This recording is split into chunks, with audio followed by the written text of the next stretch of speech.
Oh, hello there, and welcome to Phil Talking D20. It's Friday, it's time for the news. Dun dun dun dun. So, what's been going on in the land of Paizo lately? Well, we start with a huge announcement, which is that Paizo have joined forces and officially partnered with Foundry VTT as their official and formal platform of choice for online gaming, which is a big step. And it's the second big step into the world of digital tools that Paizo have taken. The first was Paizo Nexus, which is essentially their version of the excellent D&D kind of online tool set that many people familiar with 5e will know and rant and rave about, and I have had personal experience of. The Nexus basically, Paizo Nexus or Pathfinder Nexus, is an online tool set. Rule books, all that kind of content is available. There is a basic set of rules on there for free, and then you have all of your SRD content, your web-based free content that's already on there, like the classes and items and all that great stuff. So that was the first step. Second step being this massive deal with Foundry to make them a kind of a full kind of committed tie-in partner. This is a really big step because obviously the pandemic pushed many groups to go online and adapt and use online tools, and these virtual tabletops have proven to be successful. They've proven to be popular, and a partnership with Foundry means that they are working in lockstep with a specialist. It means that they get their content obviously out to the schedules that they want, that match what they need. Obviously it benefits Foundry VTT because it means that they know they have a target audience that they can market to and reach out to and rely on to, work as their customer base. But it just means that there's going to be a much stronger, much more resilient, much higher quality tool set because it is being keyed in from the ground up. They're working in unison. They know what each other can do. They know what they can bring to the table, and they're working in a combined way, which is always the most efficient way of doing things. So that is a really big deal, and it's clearly starting to ruffle feathers because, as per usual, when Paizo start doing things and Paizo start being clever and being kind of ingenuitive with how they operate, and to be brutally clear, going back to what they always did, because Paizo started as a company that made adventures for who? Wizards of the Coast, and then they bought the 3.5 D&D rule set when it went kind of end of license, and turned that into Pathfinder 1. So many of you have probably seen there's been some trash press, some attention grabbing, flaming, what you young people use, trolling. It probably could go as far as trolling from the 5e community, because the Great Adventure Path, the Abomination Vaults, has been released in 5e. Why have they done this? So that they can lure 5e players into Pathfinder 2. Because all they've changed is the rules. They haven't changed the setting, they haven't changed the locations, they haven't changed the lore. All they've done is they've taken Galorian and that part of the story and that part of the setting and all the kind of the fluff and flavour that you discover as you adventure through the Abomination Vaults, a mega dungeon, and gone, all right, well, we'll just skin some 5e changes onto the top of it, and 5e players can play on Galorian.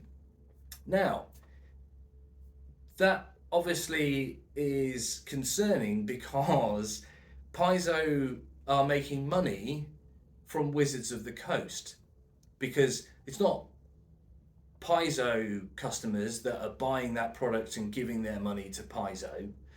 It's Wizards of the Coast customers that are giving their money to Paizo. And a couple of YouTubers have claimed that it's further proof that Paizo are on the verge of bankruptcy. Paizo, who just recently raised a huge sum of money for the Ukrainian people using, their presence on Humble Bundle. It was big numbers as well. It was very impressive. Would they be doing that if they were going broke? Would they be releasing content for 5e to make more money if they were going broke? Would they be releasing a whole slew of new adventure paths that Wizards never really do because they're quite slow with their release? I say slow, they're positively, like the orbit of the Earth, is one measurement, but then you kind of go further out and you look at Venus, and you kind of go further out and you look at kind of Saturn and Jupiter and you look at how long it takes them to orbit. That's the kind of difference in time scales that Wizards operate to. So we're in the closing stages of Quest for the Frozen Flame, which is one of the smaller kind of adventure paths. I think that's 4 books we're going to close out on, which looked very, very cool. I haven't played that one, mainly because I'm a lazy homebrewing peasant. But it did look really cool, and it has really caught my attention, and it might be the first that I try and consider running. However, that means if that's ended, we're going into a new arc. Yeah, another new series of releases coming straight out. Already available, I do believe, is the Player's Guide for Guns and Gears. It's Heroes in a Powder Keg, I think, from memory. It's all set in Alkenstar.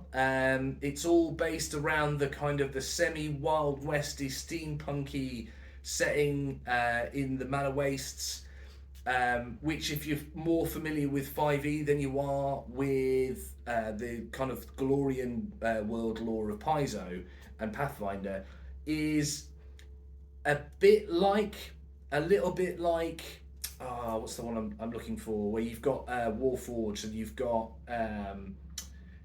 the kind of the houses and stuff. I can't remember. It's Eberron.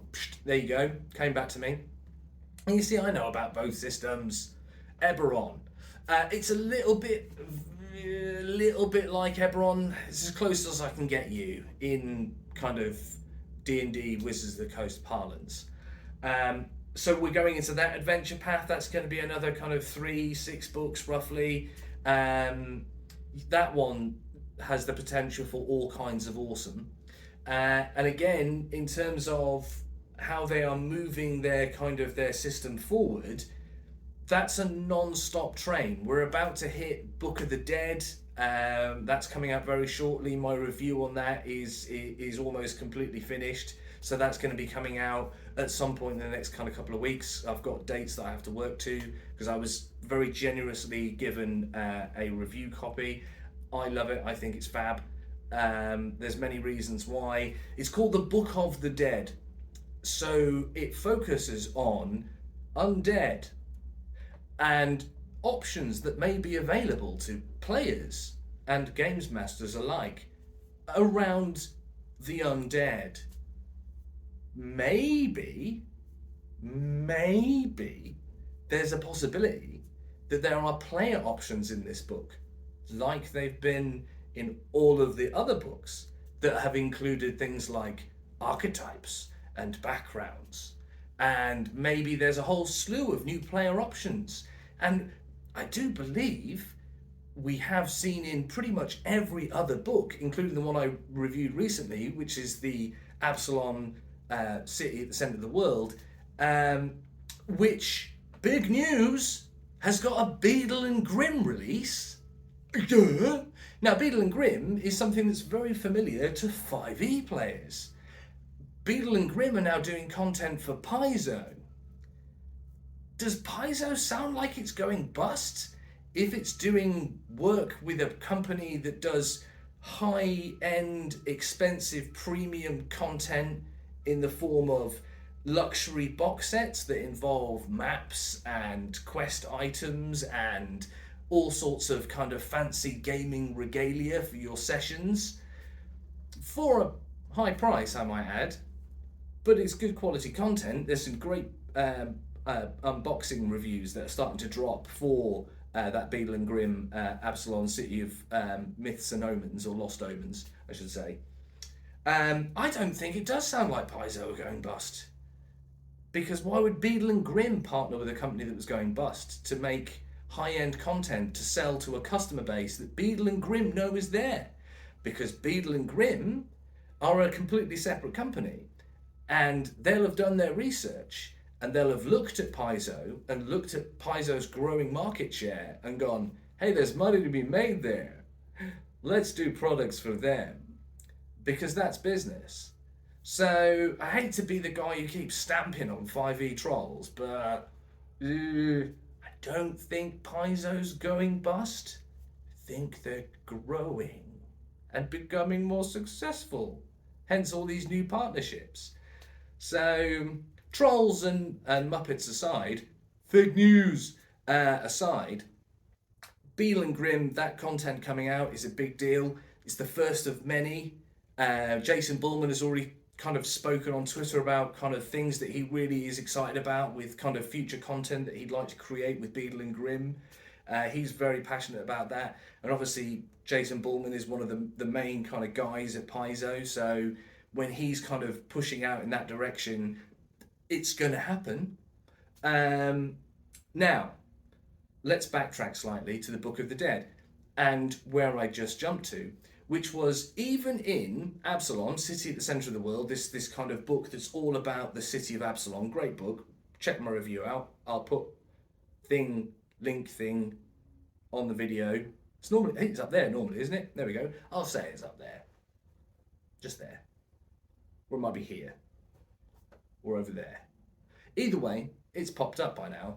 That's my review of the book about Absalom. It's a great book. But even in that, which was focusing on a location, it was focusing on the city and giving you this detailed breakdown of like areas and regions and street foods and smells and cultures and events and parties and festivals and movers and shakers and power brokers and crime gangs and everything else that just flooded out of that book. There were still racial kind of options for characters in terms of the brand new, I think it is brand new, the Gilman, which presented you with the ability to play a humanoid character that can breathe underwater and has a whole kind of chain built out into that kind of a speciality, if you like. That aside, I didn't expect that for that book, but even in there were backgrounds and there were, you know, kind of archetype options, and there was even some equipment and that kind of stuff that I was a bit kind of like, oh, that's quite cool. I didn't expect that to be in this kind of a book. So if we apply that logic to the Book of the Dead, there's going to be player options, and I know there's archetypes, and I know there's a whole load of other stuff, so be excited. The first one I'm going to do is going to be looking at player options for Book of the Dead, because they're super cool, or super ghoul, I should say, to make some awful pun. It was a terrible pun, I apologise. Anyway, so one of the things that is starting to gain some traction, which is quite nice to see, is Piezo Infinite, which is basically DM skilled in 5e parlance. And that basically is offering kind of solo projects and kind of very small scale freelance kind of authors a space to publish. There is a dragon kin race that I've seen on there for people that have a soft spot for, forgive me, I can't remember the name of the dragon race from 5e, but obviously they're quite popular, I imagine. There's a book that's all about cowboys that's just come out, building off of the back of Guns and Gear, which has the gunslinger and the inventor class in as player options. Well, it's another book with player options. I wonder what player options could be in the Book of the Dead. Maybe. No, they wouldn't do that, would they? Find out. soon, coming soon. It was starting to sound like EA. Everything's always coming soon. Except, unlike EA, when it arrives, it's actually good. Sorry, EA, I'm being mean. I shouldn't pick on you. You're bigger than me.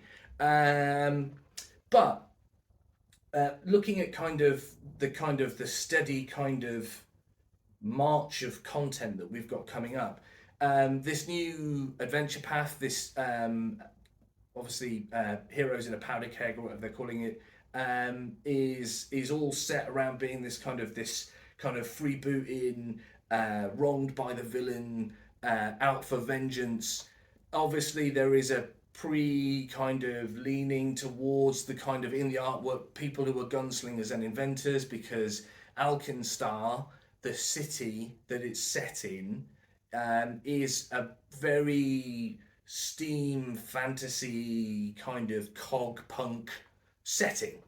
There are giants that menace the city in the manor waste that have cannon and multiple limbs. And Alkenstar is reputed to have the world's biggest cannon, which has this ridiculous name that I can't remember off the cuff, because I can't remember every micro facet of every bit of individual lore for the entirety of Glorian. Be impressed that I've remembered what we're discussing about Alkenstar. They lay siege periodically. They come out of the desert manor wastes and attack the city, and the city defends itself with cannon and drives them back. Form a dwarven hold that survivors of the great magical wars between Nex and Geb kind of built and held out in. Which leads me to the next release. Imagine being in a hobby where the publisher that you are a fan of releases regular content. Mind blown. They must be going bankrupt. Otherwise, how would they afford to keep making loads of high quality, industry leading content? Maybe they're not. Trolley troll trolls. Maybe they're not. But the next release, we are going to the Impossible Lands. So I did a video about the Impossible Lands, and it was a bit of a kind of a gag travel guide where I was talking about the fact that you can play steampunk in Pathfinder, because you can. The link to that waffle about the Impossible Lands will be here or here or here or down here or maybe somewhere here. I'll have pointed to the right place at some point, and obviously you've seen it by now and clicked on it. Don't click on it, actually. Wait. Click on it and go save, watch for later, come back here, carry on. I'll wait, it's fine. Back? Good.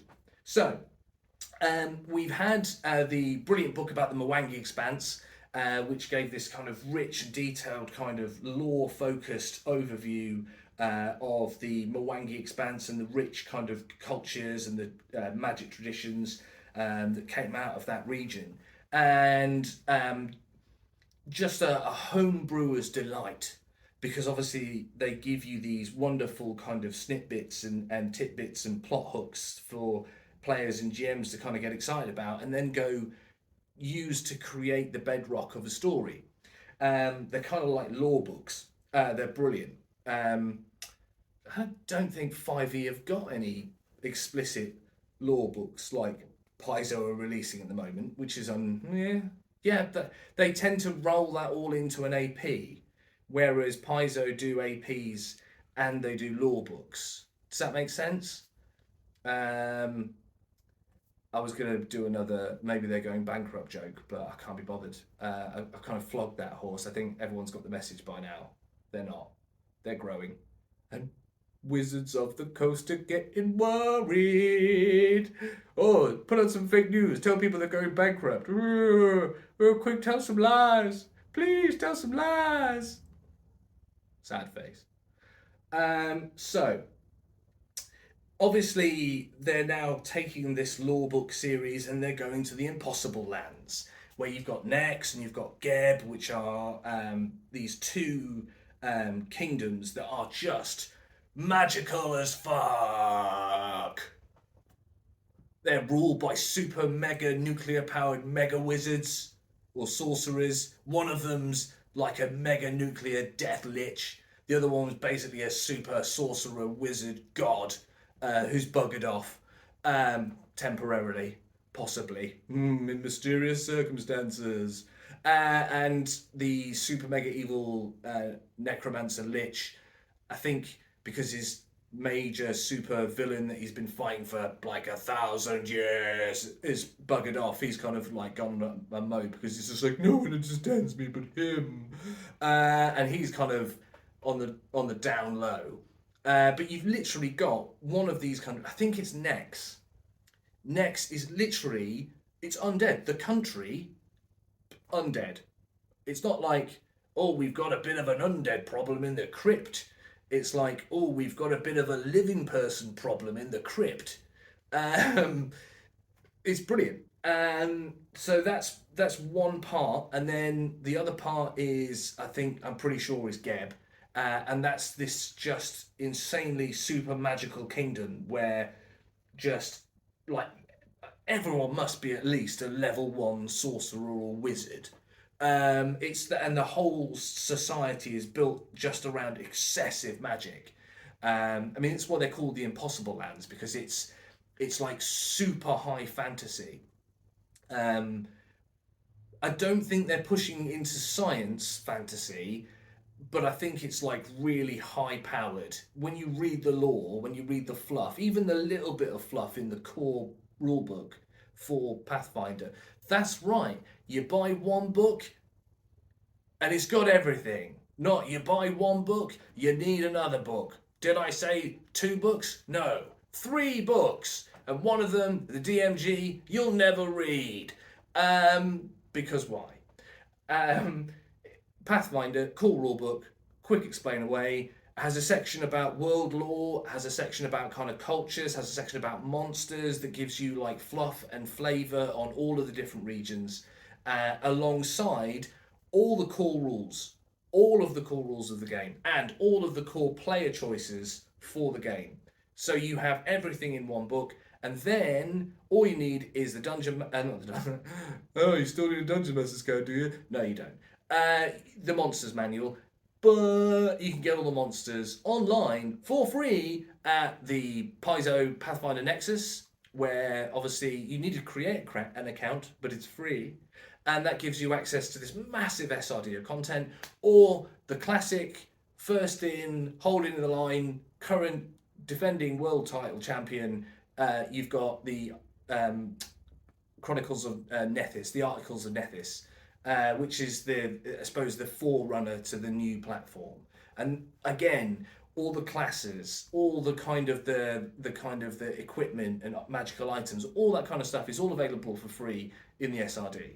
So if you are a fake news Wizards of the Coast fanboy, and secretly deep down inside all you want to be is a decent human being, you can look at it for free on the internet like other things, and see if you like it, and then you will, and you'll start playing it, and then all of your Wizards of the Coast friends will turn their backs on you and kill you.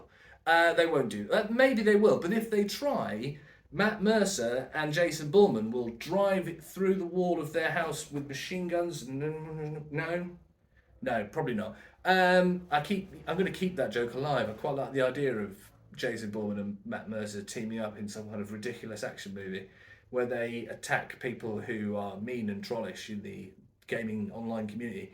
But anyway, that aside, back to Nex and Geb. We've got this new lore book coming up, which is focusing explicitly on that particular region, and in that region are the Manor Wastes, and that is where the city of Alkinstar resides. We've got an adventure path that's going to take us there. We're going to get this lore book that's going to tell us loads of cool stuff. There's going to be loads of more information, which I cannot wait for, on Nex and Geb, because they really are quite cool. And then there's more. That's right. Paizo have unionized their employees. They are the first company I'm pretty sure, 99% sure, this is completely accurate. They are the first major gaming RPG related company in America to formally recognize a union of their employees. Unlike Wizards of the Coast, maybe Wizards of the Coast are going broke. Maybe they can't afford for their employees to unionize. Maybe. Um, that's a joke. Obviously, Wizards of the Coast aren't going broke. They're a massive juggernaut of money sucking in, paying out to shareholder juggernaut capitalist machine. That's why they don't release any content. They can't afford to. They're just giving money to shareholders every minute of the day. Just every day, another shareholder comes in. They just get bags of money out. They go, "We were going to spend this on content for our fans, but no, you take it. It's fine." And that's Wizards of the Coast. So obviously, unionizing their staff is a great thing. The fact that it needed to happen, not a great thing. The fact that it has happened, a great thing. I'm pretty sure there's probably a lot of employees at Wizards of the Coast that would really like a union right about now. And shame on them for not just doing it because Paizo did it. Because even if they didn't need it, they should have just done it so they could be like, "Oh yeah, well, we've done that as well, so they're not better than us." But they don't even care. They've looked at it, they've watched Paizo, like they're the second biggest like publishing kind of machine of RPGs in America. They've looked at them as a multi-million pound business, unionized their employees and gone, "We're not doing that." Why? I'll tell you why. Because they're going broke. No, they're not. No. They've already filed for bankruptcy. They've already gone under. It's just a shell company now. I'm going to stop trolling 5e. I promise. Well, it's not so much 5e. Although my Twitter feed has been full of brilliant memes of 5e content creators and 5e kind of, games masters and players going, "Oh, we've got all these great house rules for our game." And it's like underneath, because you have to, not because you want to. The latest and greatest release for Wizards of the Coast actually is out. It's called PF2E, and it fixes all the problems in D&D 5e. And if you just you'll find that all the problems you've got and all the things you have to homebrew and fix all the time and make up on the fly because there's no rules for it, and you're just like, "How am I supposed to do this? I don't know. Why do I always get left with all these questions and never any answers?" They're all there. You just go, "All right, cheers. That's a great rule. Boom. Moving on." But there you go. C'est la vie. Now, that obviously is quite a lot of news, and I do feel that I'm getting to the end of my news rundown. So I just wanted to take a minute to talk about what's going on in my home campaign and what the plan is for the next campaign that we're going to run, because I've got an interesting proposition for GMs and players out there who watch the channel, which is the Games Masters Challenge. So, current campaign, homebrew campaign, set in the wonderful region of Tianzai. The party are escorting the boy Khan in waiting, who his father was murdered by the current Khan, who's taken his seat from his father, and is sending out people to try and hunt them down and chasing them through the forests of the dead, where they are currently assassinating shoguns in a civil war in a hobgoblin kingdom known as the Iron Kingdom, where the Swine Shogun, a traditional kind of nature-focused, simple, like rural peasant economy-based shogun who has ruled for a long time and been the power broker in this particular region of the Forest of the Dead, is being challenged for power for the whole kingdom by the usurper industrialist upstart, the Siege Master General. And the party are traveling with a caravan that they are kind of hiding in, whilst they try and flee from Hongal down through to the Jade Empire on the far side. 1,200 miles of the Forest of the Dead they've got to travel through, where literally just the undead and spirits and all sorts of kind of ghouls and things that go bump in the night just are constantly preying on the living. It's a delightful place. This civil war, I've made all that up, it's all homebrew. The Swine Shogun is legitimate. He is lifted from the lore of the Jade Regent campaign arc, where there is a brief part of the adventure where they're in the forests. But they've just literally absolutely decked a chimera that was like the shogun's, the shogun who works for the Swine Shogun, who was in charge of this town. The town's really important because the town has several intersections of the Iron Dragon rail network. That's right, I've put a little bit of steampunk into this particular part of the world. They already had black powder in the Galorian lore in this region, celebrating obviously the rich Chinese kind of heritage of kind of fireworks and black powder that they had. So one other thing about Tianzai, it lifts from that whole rich melting pot of cultures and kind of brews it all up into this fantastical magical setting. So from that perspective, I kind of lifted it up and kind of went, all right, well, I quite like this Swine Shogun. He has this feel of a man of rural kind of traditional focus. What's the perfect kind of rival for that? You know, someone that maybe is in touch with nature, someone that maybe has an understanding of the need to work the land to create food and provide for a kingdom. The perfect opponent for that is an industrialist, someone who sees a future free from the labour of the land. And I put this kind of plan in motion because their caravan is travelling through this region, and I wanted a tapestry, a backdrop of strife to kind of pull and threaten and malinger them as they travel through. And lo and behold, they've found themselves pulled into a situation where they've been given the promise of fast travel across a big chunk of the forests on this Iron Dragon rail network if they kill the Shogun, who's currently in charge of the city, and put in help establish a loyalist to the Siege Master General, like imbalancing the war in their favour against the Swine Shogun. So political earthquakes abound after that.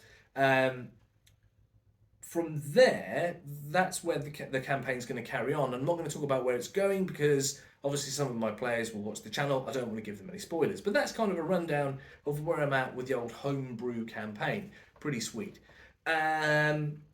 The next part is the Games Masters Challenge.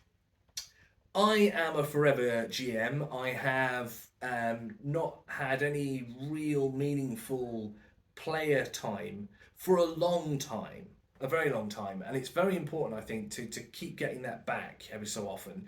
And no one who I currently game with has ever Games Mastered before.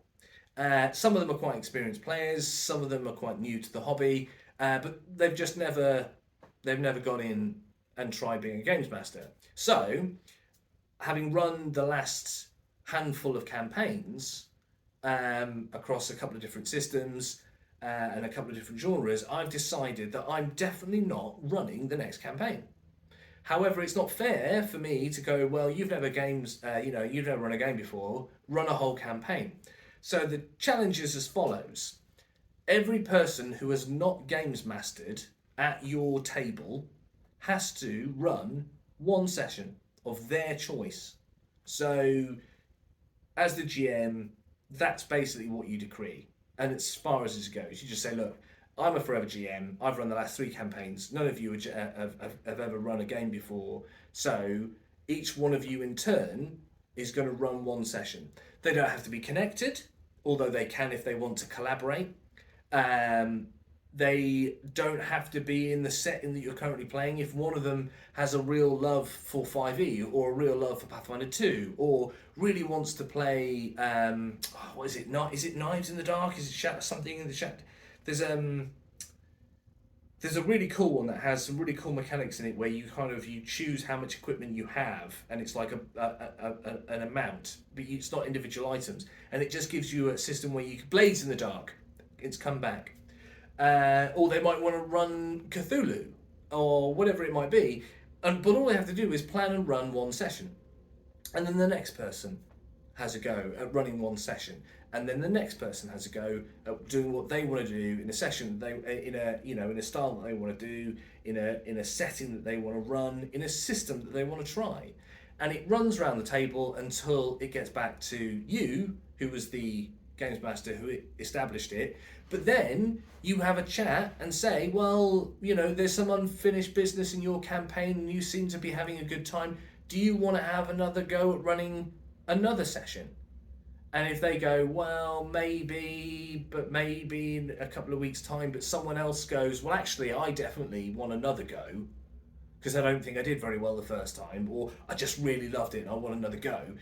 It's a great stepping stone because it never has to be more than maybe 2 or 3 sessions. Do you know what I mean? They don't have to run into an 8-month epic where you game 3 times a week. I mean, if they really fly, then all power to you, go. Just keep running. But it's just a really great way of creating a low pressure, easy to engage with, easy to attempt, simple session 1. I'm going to do a follow-up video on this where I'm going to talk through some guidance that I think is relevant for just doing a one session simple, first ever attempt at GMing session, to just give some people some pointers. But yeah, I really strongly recommend trying it. If you've never ever been a games master and you've never tried running a game from behind the screen, and you've always kind of thought, oh, maybe I want to, but I'm a bit nervous.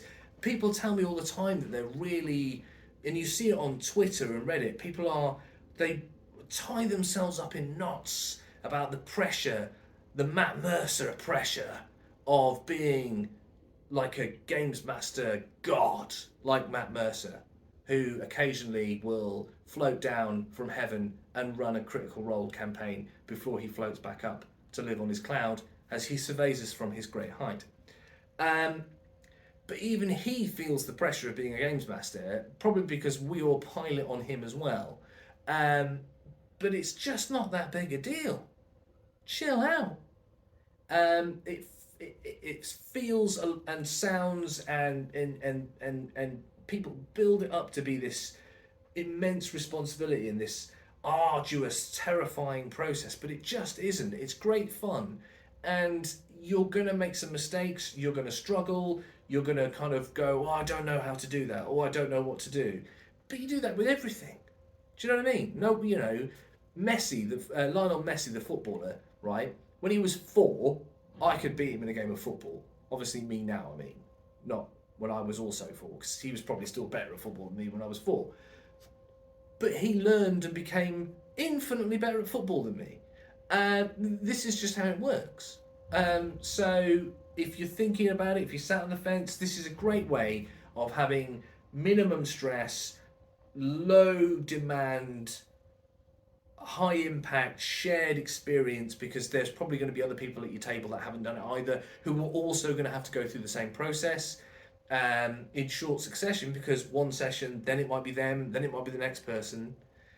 It's a great opportunity to share that load, to kind of, relax into it and share that experience of learning. So I think all the games masters who watch my channel, please try and do this with your group. It's a great opportunity to kind of create new GMs, create new stories, and get people into the hobby in a new way that might create things that they end up putting on a YouTube channel that I watch and go, wow, that's a really good idea, and vice versa. So I hope you've enjoyed my news, reviews, and booze cruise rundown of what's going on in my campaign, in the world of Paizo, in the world of 5e fake news trolls. And as always, stay classy, stay safe, and I will catch you on the next video. Peace. Is there a pop up there? I'm not sure. Maybe there is. See you soon. Bye.